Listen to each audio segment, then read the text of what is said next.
ప్రభు, అది నరసింహస్వామి వారి దేవాలయం. అతడికి యమపాశ ప్రవేశించిన అసాధ్యం. యమగండంలో అరగంట సమయం మాత్రమే ఉన్నది. ఈ లోపు వాడిని రప్పించవలేదు.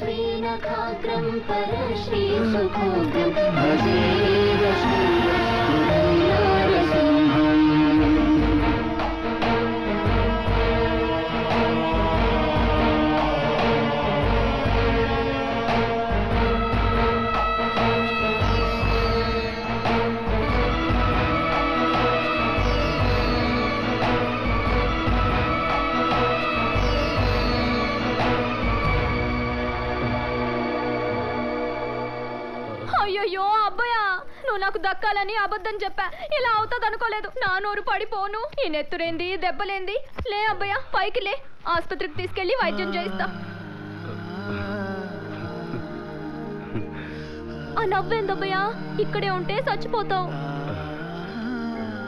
నీకు కావాల్సింది కూడా అదే కదా యమధర్మరాజా.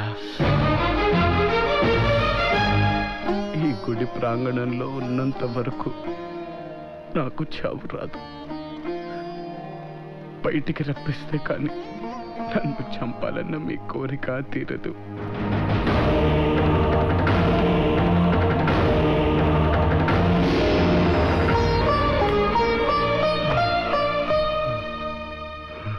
పదండి, మీరెక్కడికి రమ్మంటే అక్కడికి వస్తాను.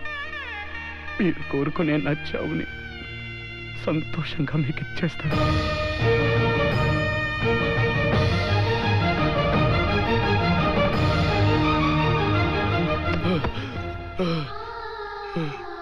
కానీ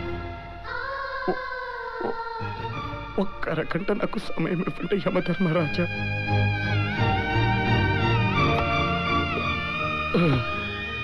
నా కోసం కాదు, ఒక అమాయకురాన్ని రక్షించడం కోసం.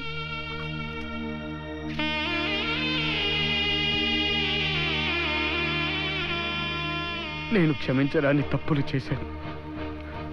ఆ తప్పులకి నరకంలో ఉన్న శిక్షలన్నీ అనుభవిస్తాను.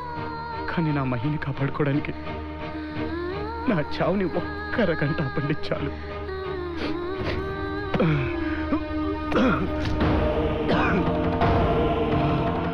మీరు కనికరించకపోయినా పిరికితనంతో ఇక్కడ కూర్చొని నా ప్రాణాలు కాపాడుకోను. మహిని రక్షించాలన్న నా సంకల్పమే నా ఆయుధం. దానితోనే ఆఖరి క్షణం వరకు, నా ఊపిరాగిపోయేంత వరకు పోరాడతాను.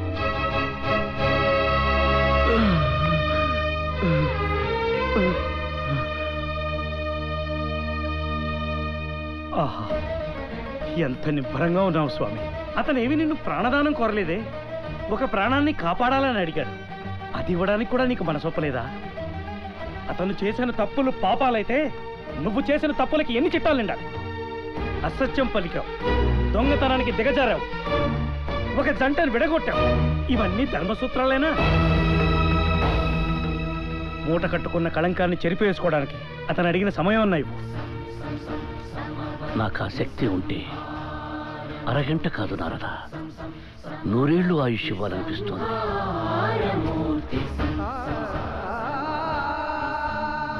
సమవర్తి, కానీ ఆ అవకాశం చేజారిపోయినది. ఆశము వదుట తప్ప వెనుకకు రప్పించు శక్తి నాకు లేదు. అతను వేసే ప్రతి అడుగు మృత్యుద్వారం వైపు నడిపిస్తుంది.